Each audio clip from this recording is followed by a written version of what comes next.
All right. Well, it's 7 o'clock, so we'll go ahead and we'll get started. Thank you all for taking the time to join us tonight for the preseason webinar for powerlifting for the fall. I have everyone on mute right now unless you are part of the presentation. I just ask that you stay on mute. If you do have any questions, please feel free to drop them into the chat box and we'll address them at the end. Just in the respect to everyone's time so that we can get through all of the information that we have for you tonight. So drop them into the chat box, and when we're all done at the end of the presentation, we will go back and we'll make sure that we answer everybody's questions. So this is the preseason webinar for powerlifting. Again, thank you for taking the time. We have a pretty full agenda tonight, but we will make sure that we have time at the end to answer your questions. We're going to spend a lot of time on the sport-specific questions. You may still have some COVID-19 and return to activities questions if you have been part of those other webinars. We're not going to spend a lot of time addressing that stuff in this presentation, but if you do have questions, we will try to address them at the end. If there's something that we don't get to, you can follow up with either Bruce or myself afterwards, and we will make sure that we get your question answered. For those of you who don't know me, my name is Teresa Amatoro. I'm the Central Competition Director. So I oversee the planning of the fall sectional at Juniata as well as indoor winter games, which is where I will see some of you. So we're going to let Bruce kick it off tonight with, oh, hold on. Look, technical difficulties already. Bruce is going to start us off with some housekeeping and just going through some general information for everybody. Once he's done, I will come back and talk about some of our return to activities information for you. We have Ron Lobb, who does all of our powerlifting stuff. He is our go-to person, so he's on the call as well, and he'll be sharing some of the reminders and other important information regarding powerlifting with you. We're going to talk about the virtual sectional and Fall Fest competitions that are coming up this fall, and then we're going to spend some time talking about the sport guides for coaches. I hope that most of you have already seen that by now, but we'll go through a little bit of that just to make sure that everyone does see it, does know where to find things, does know where to look for things as you start to prepare to bring your athletes back. So I'm going to kick it off to Bruce. All right, cool. Thanks, Teresa. How's everyone doing tonight? Good to see everyone. I will go through these kind of quickly because we want to get to the meat of the matter with powerlifting and answer all your sport-specific questions. So hopefully you guys are all familiar with the stuff that I'm going to talk about. Just some friendly reminders, the 1-to-4 coach to athlete ratio.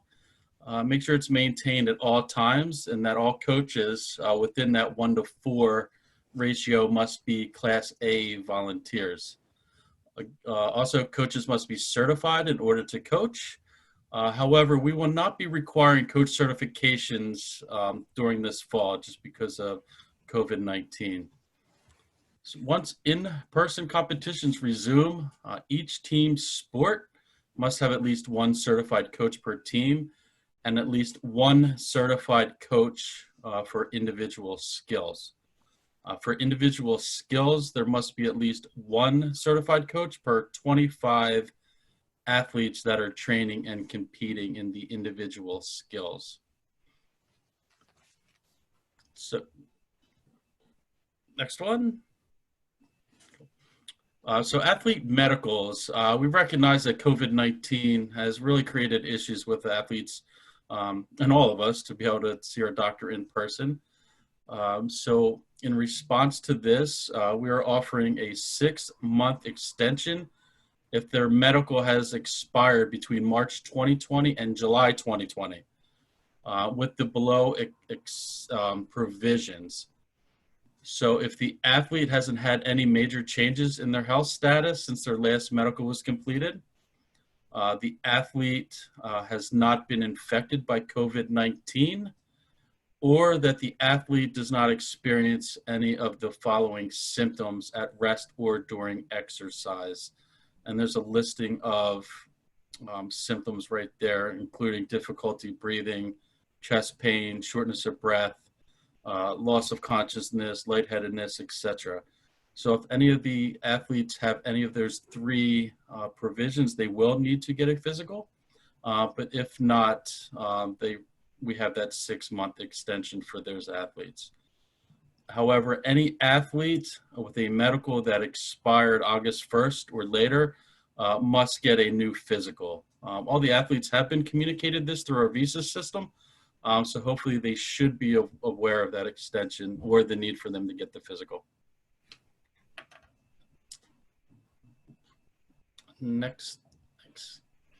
Here's the job descriptions as you should all be familiar with for the head and the assistant coaches. It's important for there to be some defined roles amongst your coaching staff. It's the head coach's responsibility to develop like the training plans and to delegate other responsibilities out to your assistant coaches. So just like being a team, to be more successful, if you guys work together as a team, the more successful and productive you guys will be in working with your athletes. There is a link provided there which will give you a more detailed job descriptions. We will be sending out a PDF, or the PDF will be located on our website that will have that link, but additionally you can go on the website as well to look at that link about the assistant coaches and the head coach's responsibilities. This is a reminder that you should all be familiar with your Visas training, Visas portal. On your Visas portal is where you'll find all the information on the training schools and the webinars that we've had done.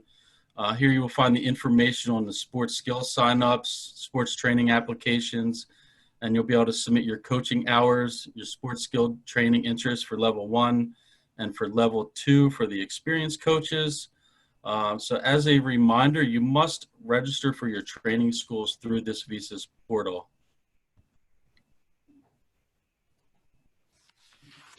So now something new is now you can report your sports training application coaching hours through Visas. So there will be no more of the paper copies and having to turn those in. You can go directly to the Visas portal to submit those. To enter the sports training coaching hours, you will simply go to the sports training application coaching hours, which you can see there. You will then select the job, the location, date of training, start time of the training, and how long of the training. And then you just simply hit save and you'll be able to review it. Hours will be available to submit for any in-person sports training, or if you have submitted an experienced coach form. And the next slide will show you how to review those hours. So after you submit those hours, you'll be able to review them. So to review your hours, you simply go to My Information, select Sports Trainings Application Submitted Hours. You'll be able to review your hours right there. If there are hours there that are submitted incorrectly, you can simply just delete them there. If there are hours that show a status of no status, those hours will be considered approved.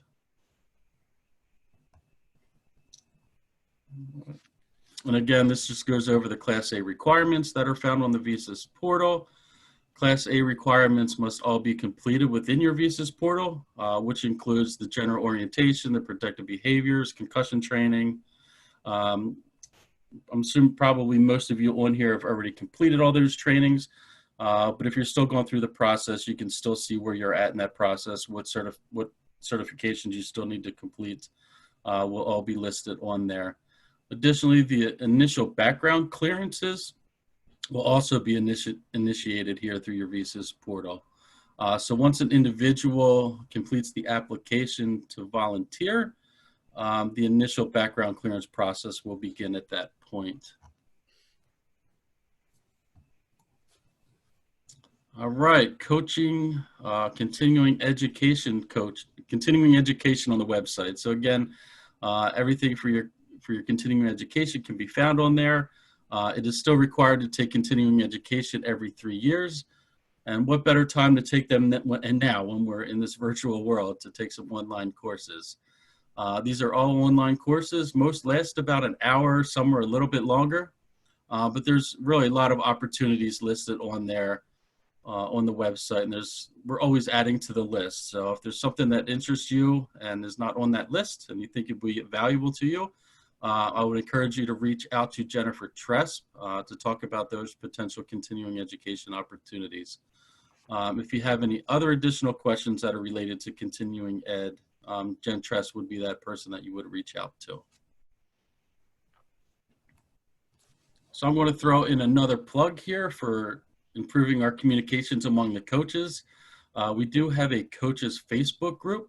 It's a closed group where we can share information amongst the coaches and for the coaches to interact with each other, share ideas, talk about training, whatever interests you in coaching. We encourage you to sign up to be a part of our closed Facebook group. And really, we want to encourage you to really interact through there to share ideas.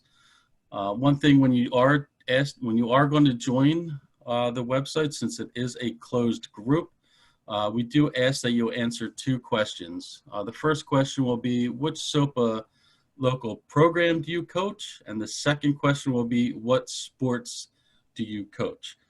Since this is a closed group, we want to keep it closed to SOPA coaches. So that's why we have those 2 questions there.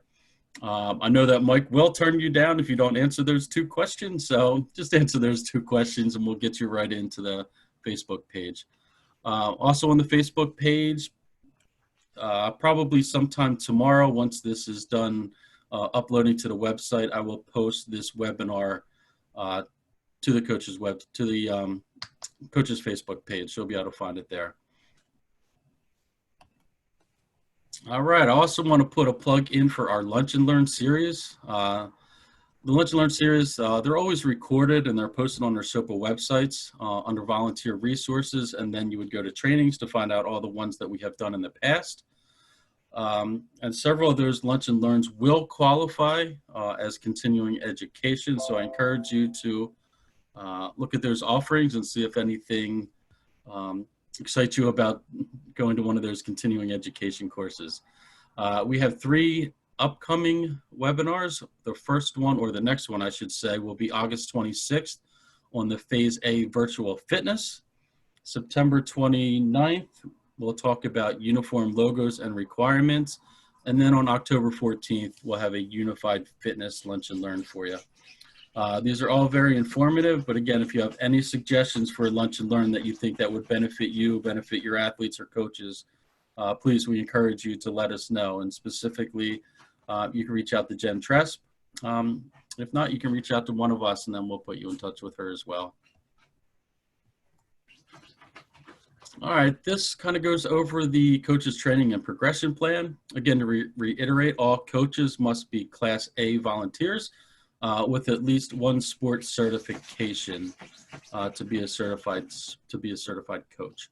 The next step after being a certified coach is to become a bronze level coach. To earn this certification, you will need to implement the Fit 5, the personal best and performance goals with your athletes, and take the Coach Special Olympic Athlete course, which is now being done virtually. So due to COVID, now you can take that course virtually.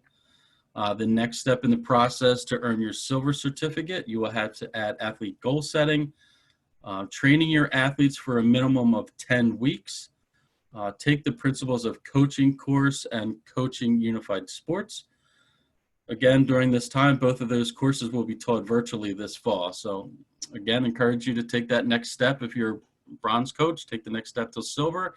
And then finally, take that silver certification and let's get to that gold certification. To get to there, you would need to take an advanced sports training course and train your athletes at least twice a week for 10 weeks, as well as develop a year-round training and wellness plan for your athletes. Just some quick information about the Fit 5. It's a great addition to your training site. Whether you're in person or you are virtual this fall, it's a turnkey program. We provide you with all the online training. We'll provide you with a coaching guide and all the resources that you need to. Sorry, my dog's crying at me right now. All the resources you need to execute the Fit 5 program. Simply just visit the SOPA website for more information and to sign up. Once you sign up, you'll be contacted with one of the SOPA staff members to talk to you about the opportunity and what you need to get started. So again, encourage you to implement that Fit 5 program for your athletes. And here's some cool information. Want to update you on World Games and USA Games. The 2021-22 World Games will be in Kazan, Russia on January 22nd to the 28th. We have 8 allocations to attend.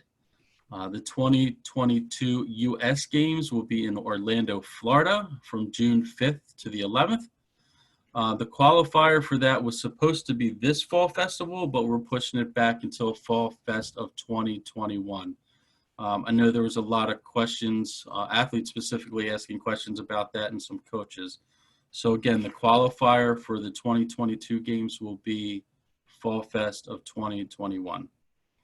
The coach applications for USA World Games will be coming out sometime this fall, so pretty shortly, whether September or October, but they'll be right around the corner. We will be sending out a pre-selection questionnaire as well. So if you are interested in coaching at the USA Games, you will need to fill out that questionnaire in order to be considered attending. The 2023 World Games will be in Berlin, Germany, June 16th to the 25th. More information will be shared out on that shortly. As soon as we get the information, we will certainly make sure that we pass it on to the programs. So that wraps up the housekeeping. I'm going to turn it over to Ron Lobb, who will give us some rule updates.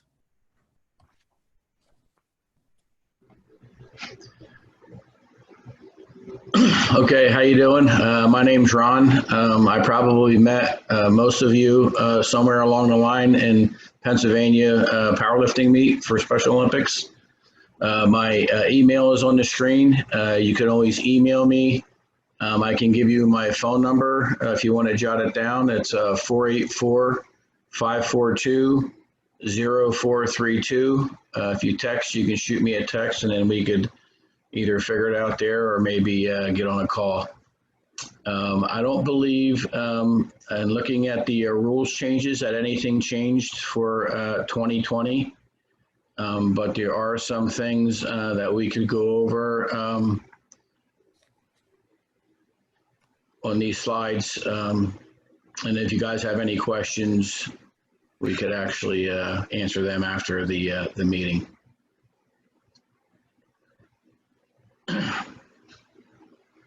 Okay, so I'll get into some of the return to activities information, and then in a few slides, we'll turn it back over to Ron when we go through our actual sport-specific guidance.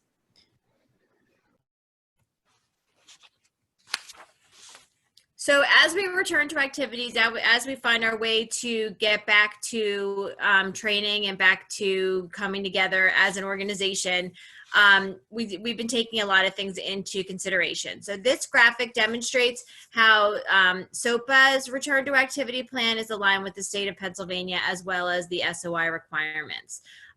You can see that we are currently in the phase B, where we're allowing less than 10 people to come together at a training site.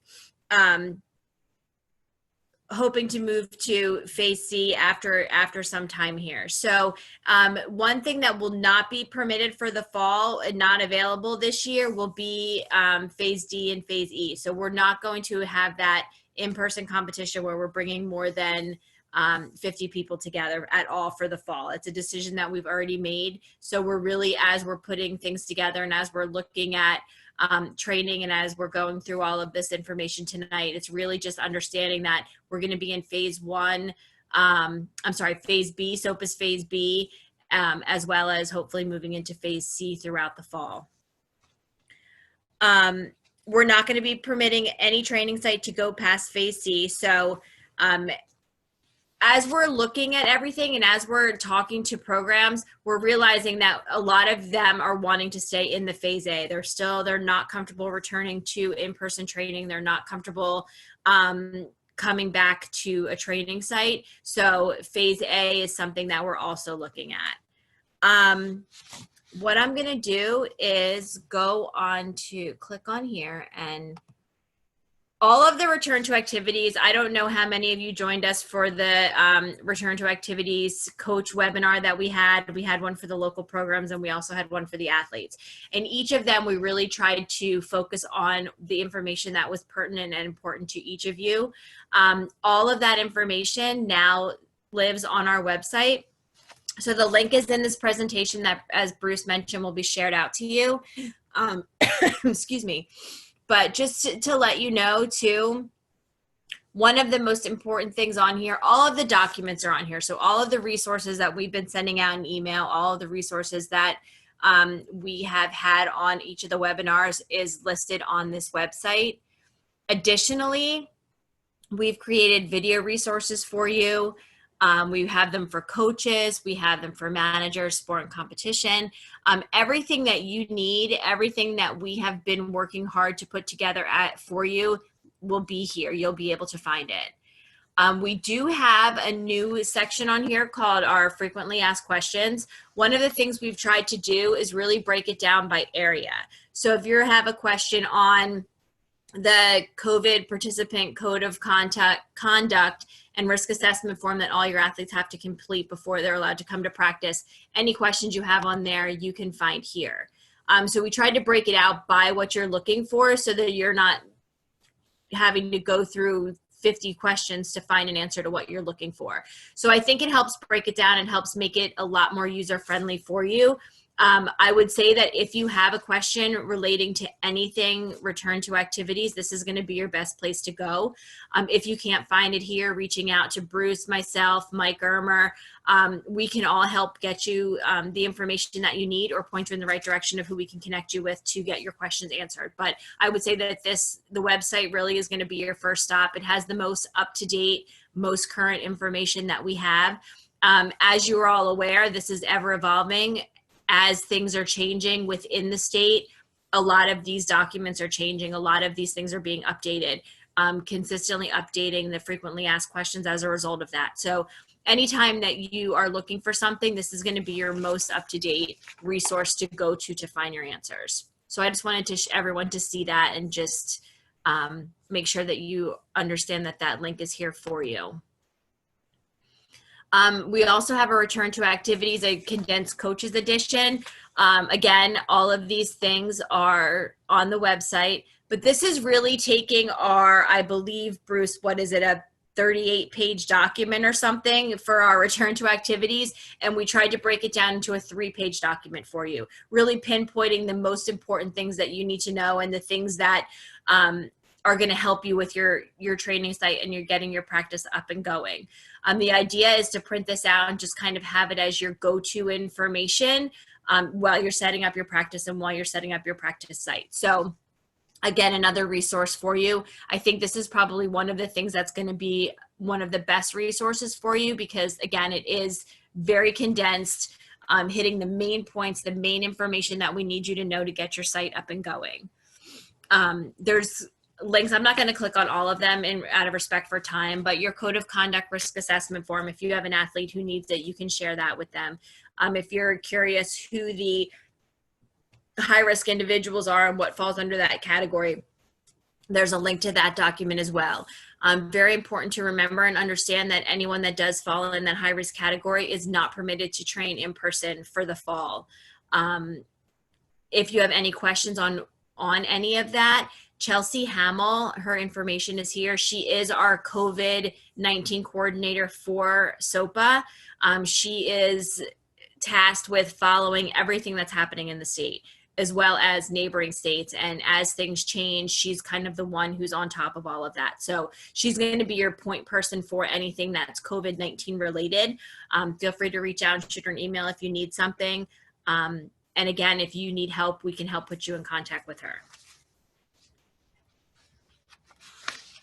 Some things that are important to highlight is that participation is optional. So we are putting together all of this return to activity. You're not required to do it. No one is being forced to come back to a training site. We do understand that There are people who aren't ready to come back to in-person. They're not comfortable. They might fall into that high risk category.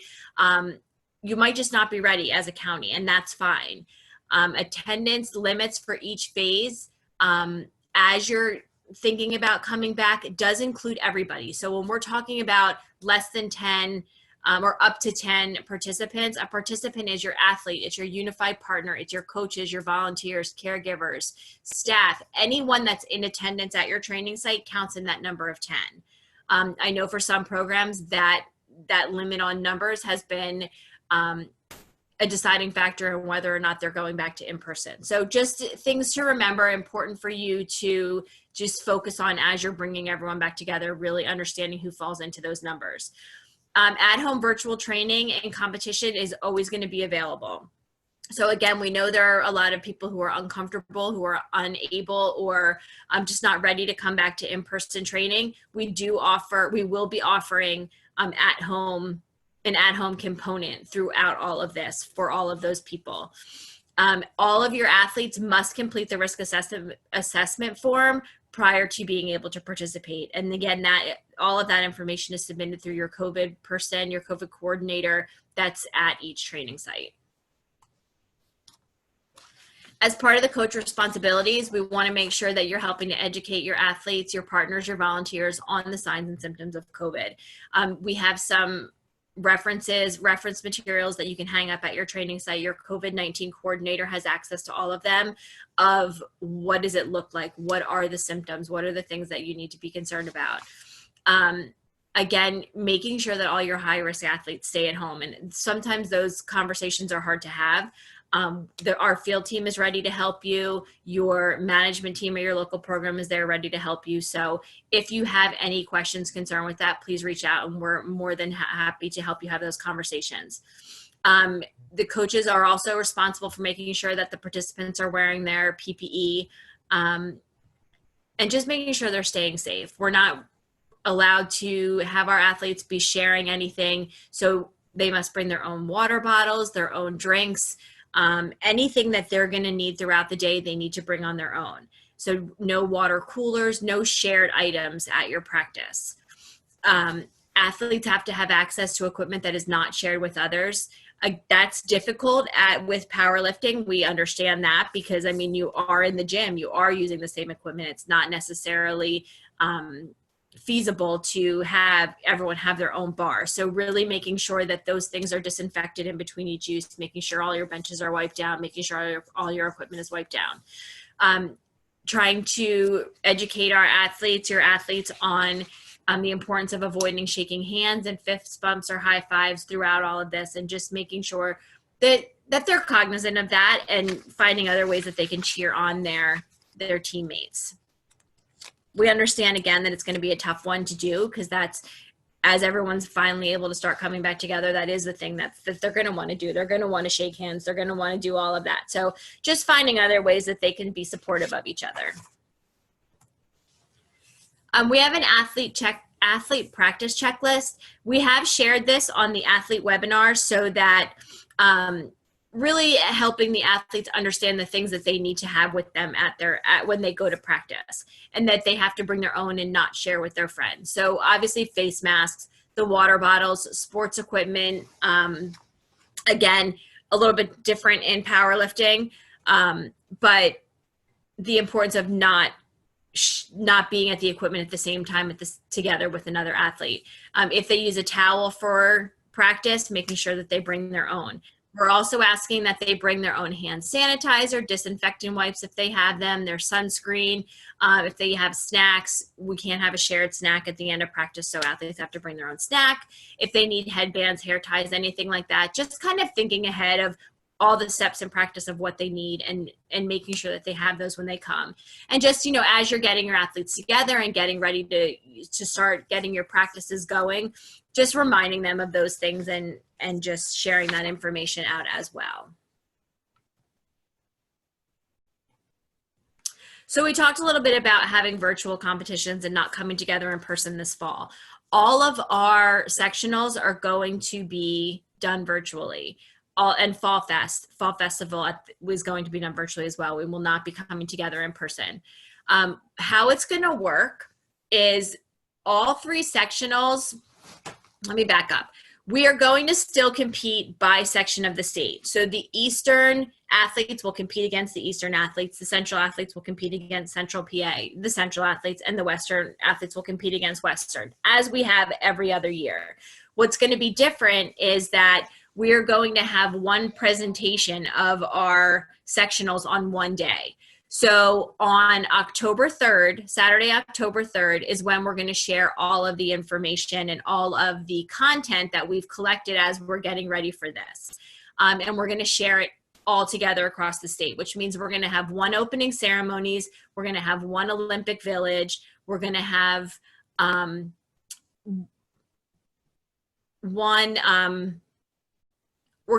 award ceremony, but it'll be broken down into either sport or area of the state. We're still working on that one a little bit. And how we're doing that is we have all 3 of our committees that typically work on a sectional working together. So we have our student committees from DeSales, from Slippery Rock, and from Juniata, all working together as one giant committee that we're just which is, it's giving the students different leadership, but it's also bringing everyone together and really kind of meshing and connecting everyone throughout this virtual event, which we think will be exciting. But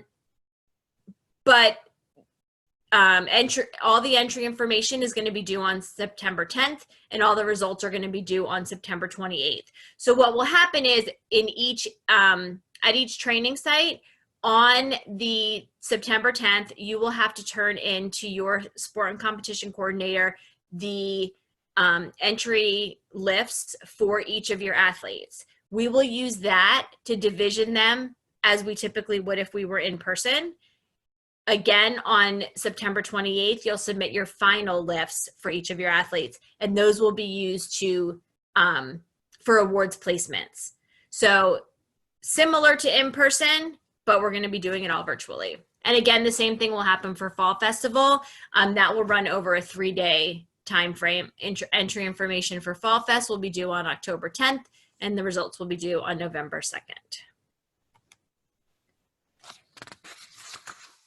So to go into a little bit more detail, we will do the preliminary scores that we'll use for divisioning. As if we were in person, athletes are going to be divisioned by their ability, age, and gender as if we were all together.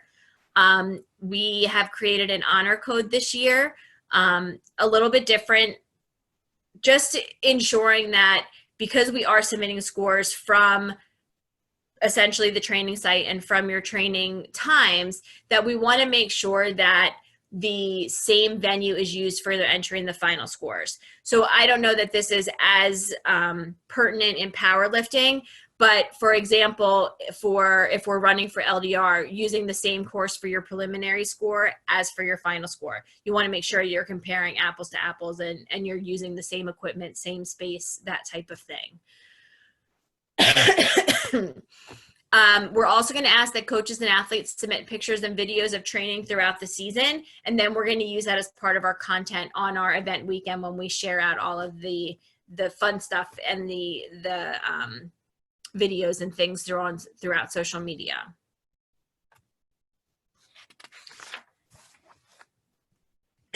Excuse me. All right, because the events are being done virtually and at the practice sites and potentially at home, we've created an honor code to support the integrity of the sport and fair play. So athletes will have one attempt to record their competition score. Allowing multiple attempts to get a better score would be a violation of the virtual competition.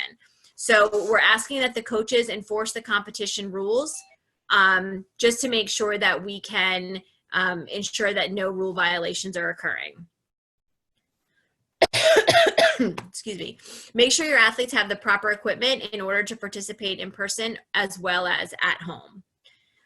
We were asking that time submissions are accurate, deadlines are met, and proper equipment and facilities are provided so that your athletes have the opportunity to be successful. Our organizing committees are hard at work trying to determine what award ceremonies will look like and how we can do awards virtually. One good thing to note is that we will be using official Special Olympics medals for both sectionals and Fall Fest. I know what was a little bit different about Summer Games. That was our first virtual experience. We did not do awards. It was a lot more of bringing everyone together, giving them something to look forward to. Now that we realize that we're going to be doing virtual a lot longer than we originally anticipated, we're really looking at giving a meaningful competition experience for all of our athletes. And part of doing that is allowing them to compete for the awards and the medals that they work so hard for. So for sectionals, we will be using our sectional medals, and for Fall Fest, we will be using our 50th Special Olympics medals. Also, one more note before we go into the sports specific guide. It's important to note for you to know that we will have two different types of divisions. So we know that there's going to be people training in person. We know there's going to be people training at home. So each of them will have their own division. So anyone that's training in person will be divisioned with everyone else training in person. The people who are training at home will be divisioned against people who are training at home. Just again, to keep that consistency and make sure that we're comparing the scores appropriately throughout the state. So Ron, I'm going to turn it back over to you.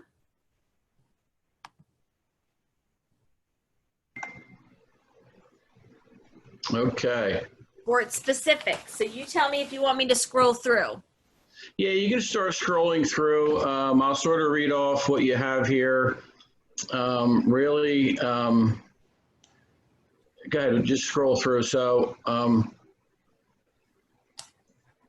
think this is what we already went over, correct? Yeah, a lot of this is repetitive to what we've gone over. So basically, I think what we're looking for is, while she's scrolling down, is I'm not sure if anybody on the call now has never been at a competition. Those folks might want to hang on at the end just so we could sort of go over some of the rules of performance. I do recommend that everybody has the sport rules with them, even if you're doing it virtually or if we're in person. It's always a good idea to have the rule book there because that gives you the rules of performance. It gives you equipment specifications, belts, bars, discs, things like that. So the more you familiarize yourself with that, a lot easier it is to get yourself going in the right direction. So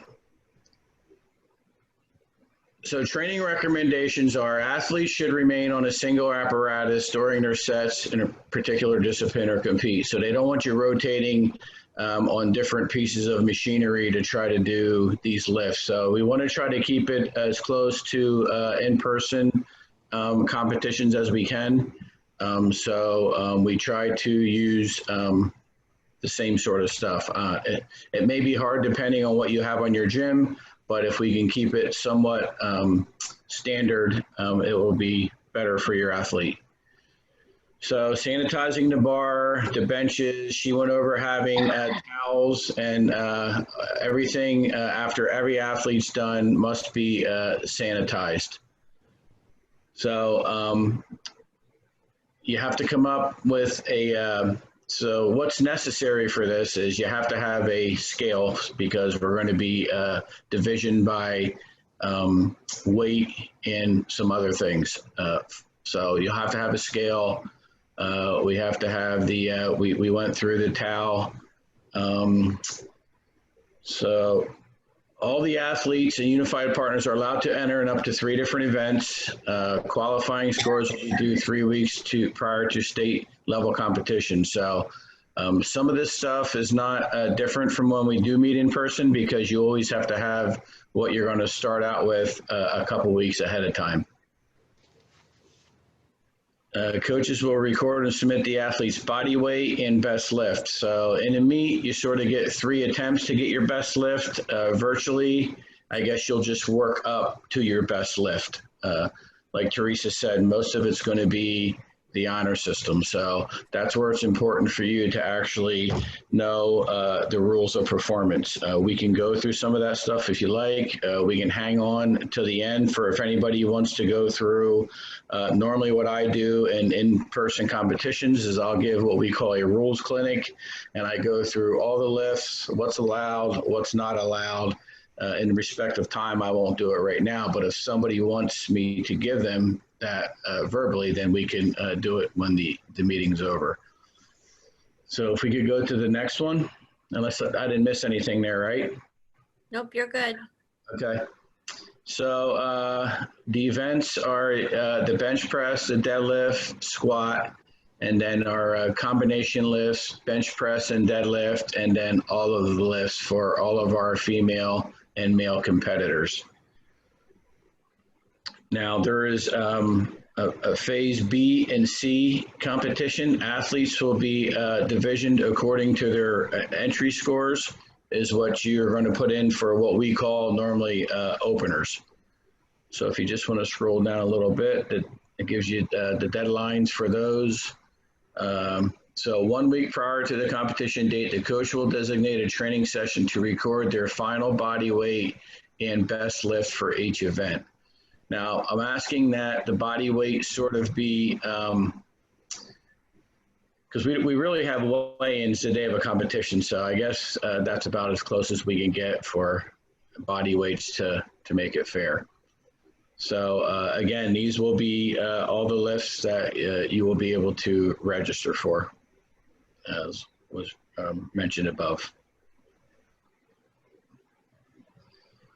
So this is your form for your virtual competition. So you'll put your all your athletes down, their current body weight, and the event, and what the numbers were.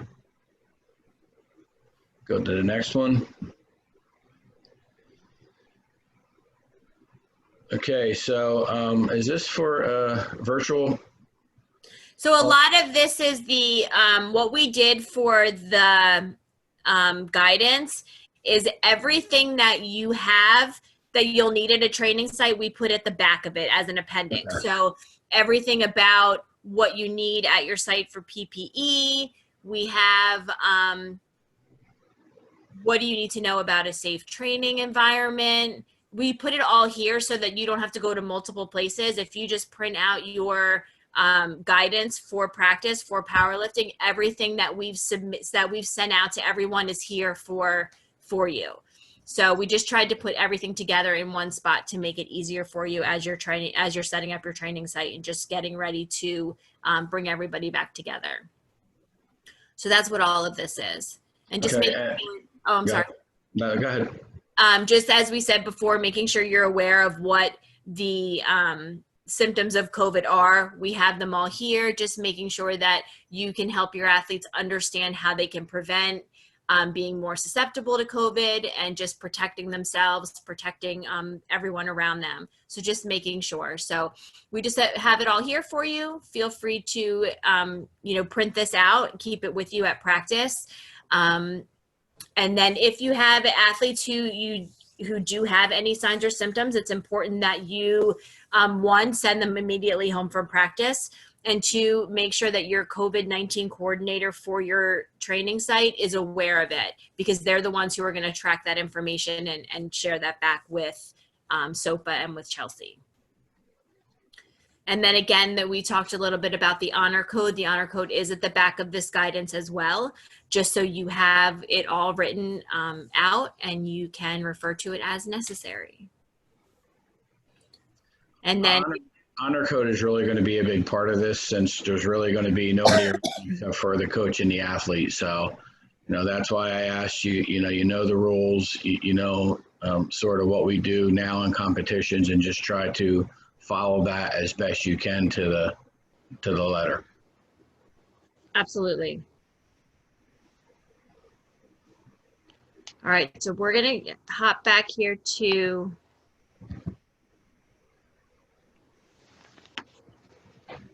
we talked about this as we were going through. So excuse me. The return to activities plan we developed was really to get our athletes back in person. We want them to be training. We want them to be able to come together with their team and with all of their friends. What we're now doing, as we realize that we have programs that aren't ready to come back, we have our athletes who are in the high risk categories who are not able to come back to the training site. We're now working on developing virtual activity plans for all of those athletes as an alternative to coming back in person. We want to make sure that our athletes are participating, whether it's in person or whether it's at home. So we're working right now on developing resources that all of the coaches can use for virtual at-home training so that you can still provide meaningful competition for your athletes. We want you to be able to assist them in setting up their skills so that they can practice at home and so that they can work with you to submit their scores from home.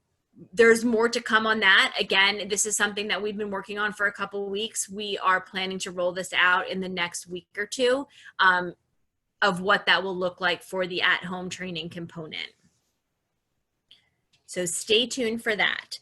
It's our goal always to make sure that we have meaningful training and competition, whether our athletes are at home or in person. And the same goes for our coaches. We have a number of coaches who fall into that high risk category as well. And we want them to still be able to have a meaningful coaching experience. So whether that means meeting with your athletes on Zoom or another type of social media platform, is really going to be important. Just keeping that connection with your athletes, keeping them wanting to train, wanting to practice, even though it can't be in the gym and it can't be with the weights that they are typically used to using. So just looking at it a different way and trying to get everyone engaged and excited about being, able to even come together over Zoom or Facebook Live. So we are going to try and see if our poll works. We have a poll. That does not work because it is inactive. All right, so I am going to go down to, we have one question in the chat box. Again, if you have any questions, please feel free to put them into the chat box and I will see if we can answer them. If an athlete completes the risk assessment form online, how does the coach know that the form has been completed and approved? So when the form goes on when an athlete submits the form online, it goes to the COVID-19 coordinator and they are working with the field team. So they'll have that information and they'll share it out with you prior to practice.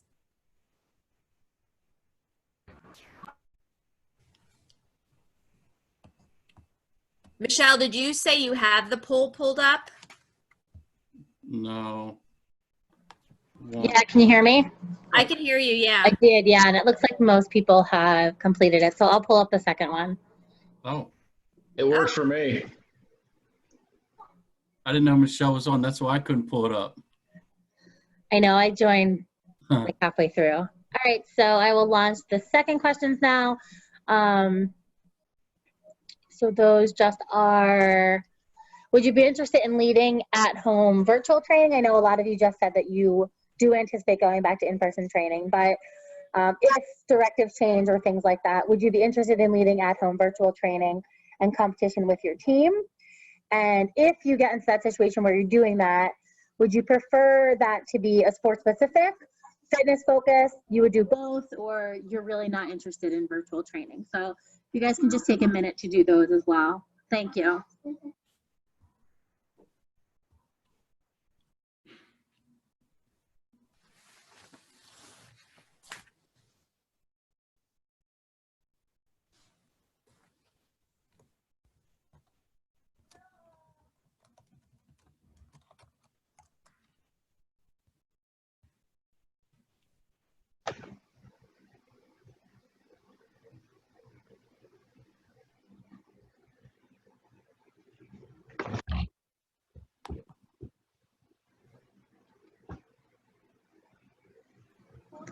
All right, so thanks everybody. Just sharing those results now.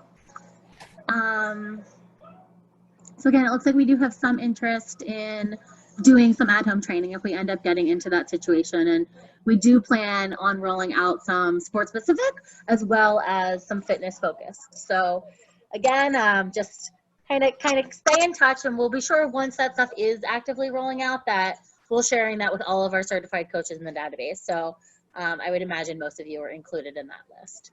All right, I'll pass it back over to you guys, Teresa. All right, thank you. So, Ron, you might be able to answer this question. A question came into the chat box. For virtual competition, are athletes required to wear a singlet for their lifts? They should, yes. Just like, I mean, it's part of the rules. It's part of the costume for performance. So we shouldn't stray from the rules if we don't have to, right? I mean, we want to try to keep it as standard as possible. Is that correct, Teresa? I defer to you. You're the expert. Yes. Yes. The rules say you must wear a singlet, so that's what we're sticking with. Does anyone else have any questions? Feel free to drop them in the chat. Well, this is Scott. I type really slow, so it's easier for me to speak. Okay, no worries. For the weights, right now we do everything in pounds. All the competition is usually done in the metrics, with the metric kilograms. What are we going to do for competitions like that? Well, I think since not everybody has the calibrated kilo plate set, we will definitely be allowing it in pounds, and then we'll just, I mean, there's really no other way to proceed because most, probably 99% don't have kilos, so pounds. Right. And another question, you mentioned about training. I'm in Delaware County, Pennsylvania. I'm on the east side. We're still in the red, so we're not allowed to do any in-person training. And most of my team their BMI is past your magic 30. So, I mean, that's 80% of my team that can't lift. If we're doing it virtually for virtual training and virtual competitions, can my guys do it virtually? Only if they're training with a coach. No one's allowed to train on their own, submit their own videos, or submit their own weights. So that must be done with a coach. So if you guys are still in the red. In-person coach or virtual coach? No, somebody has to be with the athlete. Okay, then yeah, that's we're knocked out then. Okay. Yeah, because I mean, it's just not safe to send Right. your athlete some weight and say, here, lift this and not have spotters and right. Yeah, And yeah, most of my guys don't have equipment at home. yeah. They don't have benches. They don't have squats. If you're red, you're probably going to be out for now until things can improve. Yeah, we were already told we weren't having any nothing in person, all virtual. And then like they did the summer competition virtually. I was told they were doing exercises instead. Like instead of doing the 100-yard breaststroke, they had to do like pushes up against the wall. Are they doing anything like that at Villanova? Well, they are going to be coming up. She did go over that. They are going to be coming up with a exercise competition, sort of. Teresa could speak to it more. But just to back up a little bit, that was a very good question, and maybe we should reiterate it somehow, that, athletes cannot do virtual competitions on their own. They have to be in person with a coach to actually submit any type of competition weights. Okay. Right. So this webinar and all of this information that we have tonight is really structured around in-person return to activity. In the next couple of weeks, we will be coming out with our new guidances of virtual. Again, when we started putting all this together, we were really under the hope and impression that we were going to be all returning to actual training sites. And as we've seen and through our pilot program, not everyone is ready to do that, which is 100% understandable. But it just means that we had to kind of pivot a little bit in the way that we were looking at it and the way that we were addressing and organizing and setting everything up. So we have gone back to our planning and are really looking at it from the perspective of what's going to be safe for our athletes at home. What can we do that is going to keep them engaged and going to keep them feeling like they are connected to their sport in a way that they can't it's going to be difficult, especially in a sport like powerlifting where you don't have the weights at home. You don't have the things that you would for some of the other sports. So we're looking at it differently. We're connecting with some of the things that SOI is putting out and really trying to find something that we can create that's going to be a meaningful experience for them. I don't have as much information to share because again, it's something that's still in development, but within the next couple of weeks, we should have that out for you. And just to note on that quick, we are trying to do something that'll be sport specific to powerlifting for virtual at home, as well as kind of what it's being called right now, fitness as sport component. And you are allowed to work on both of those programs with your athletes, in a virtual setting. So your athletes will allow to be doing both of those programs virtually. And again, you can be doing that with your team at the same time, kind of running both of those in sync. So if you'll be in that situation, we do hope that, again, you'll just kind of continue to engage. And like Teresa said, we'll have more information out on that over the next 2 weeks. Thank you. Hey, Teresa, this is Lester from Lycoming. My question was about the filling out the risk assessment. I'm the COVID coordinator for LDR, and I know that we've had a few volunteers and coaches sign up and fill out the form, but I haven't received anything on them saying that they had submitted them yet. So does that come to me, or does that go to Chelsea and then Chelsea sends them out to us? Bruce, are you able to? I was going to say, I think a little bit better. I think it may go to your field director or Gina to look at those first, potentially. But have you filled out the training site approval form yet for your training site? I didn't, but Mark, our county manager, sent all them in. Okay, let me check with Chelsea on that, because once you fill out that form, you should be getting an update on what athletes completed that form before your first practice. Okay. So I'll follow But that up. should come to me. Eventually, that would get to me as the coordinator, right? Yeah, absolutely. Yeah, it should be to you before you start practice, so that way you know what athletes obviously filled out that form and are allowed to practice. Okay. And I have one other question, if I can. Again, we're with powerlifting, so we're probably in the same situation a lot of counties are with the BMI for our athletes. Some of our athletes not only train with us for Special Olympics, but they also go to the fitness center and the gymnasiums a couple other days a week and work out with other volunteers, not Special Olympic volunteers, but work out with people at the gymnasium. If, as a coach, if I contact that individual and put a game plan together with them, are they able to train the athletes and so they could compete as a virtual athlete?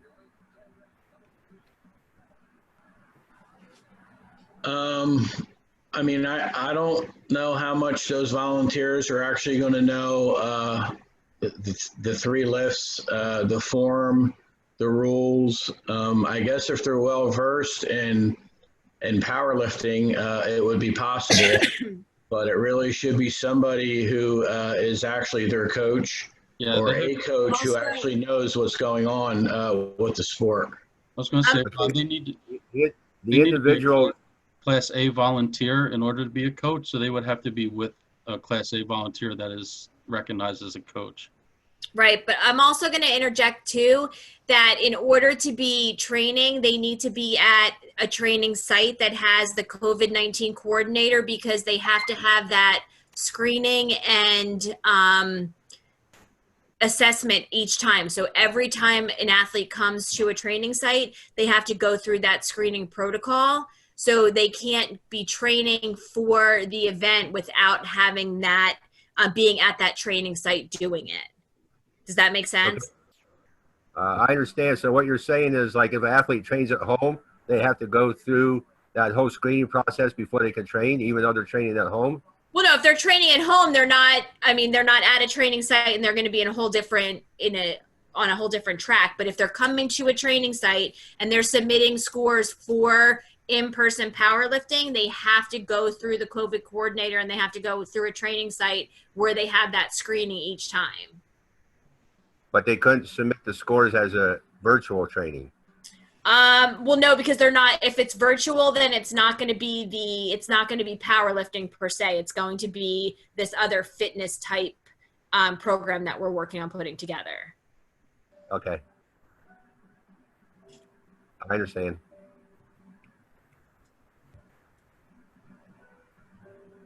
Any other questions?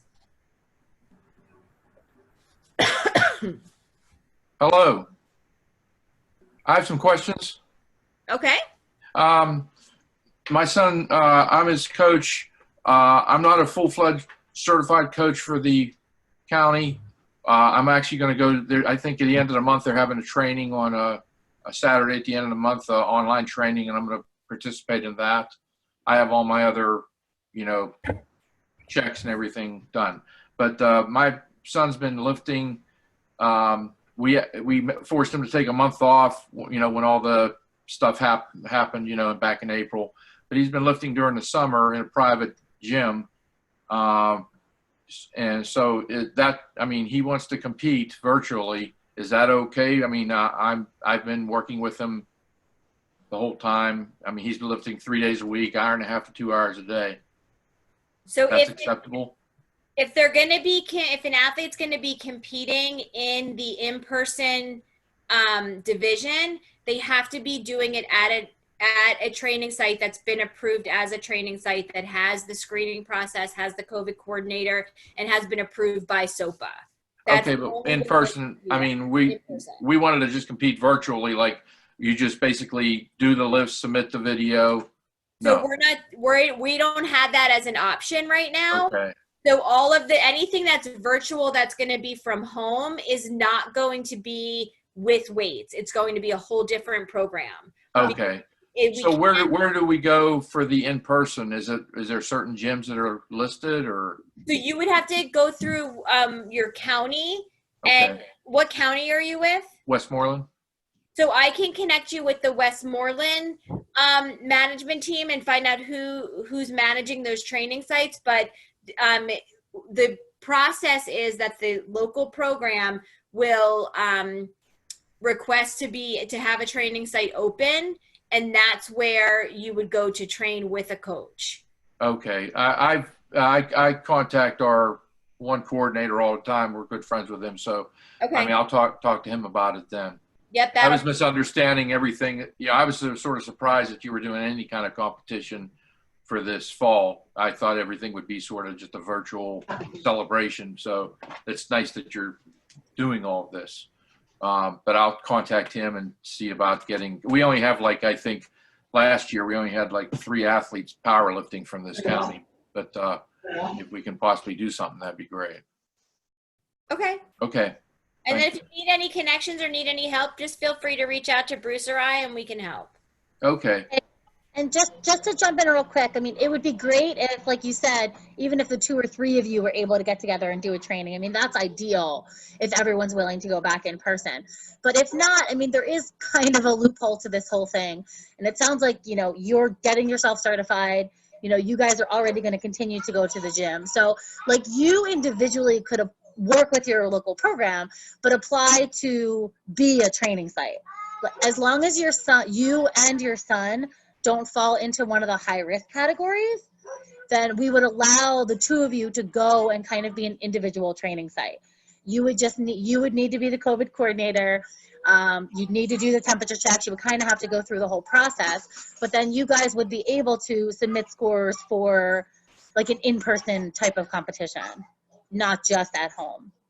So if I did that soon, got the gym that we do listed as a site, official training site, is there a minimum amount of hours that we have to have been training for, or we've been going all summer. Yeah, no, there's really not. Okay. We've always had kind of that 8-week policy. We're being really lenient with things this year just because we want there to be as much opportunity as possible. So, I mean, I would for sure just want to make sure that for this sport particularly, that it's a safe environment, you know, but it sounds like you guys have, you know, you've been lifting, so it'll be fine. Okay. All right, thanks. Of course. Any other questions before we close out for the night? And again, if you come up with any questions as you're thinking through all of this, please feel free to reach out to any one of us. And we can, if we don't have the answer, we can certainly put you in touch with the person who does. But I just want to thank everyone for your time tonight. This is a lot. It's different. We're all going back in a different way, and we just appreciate your willingness to work with the athletes and just get them back to whatever kind of competition we can until we can be in person again next year, hopefully. So thank you for your time, and have a wonderful rest of your night.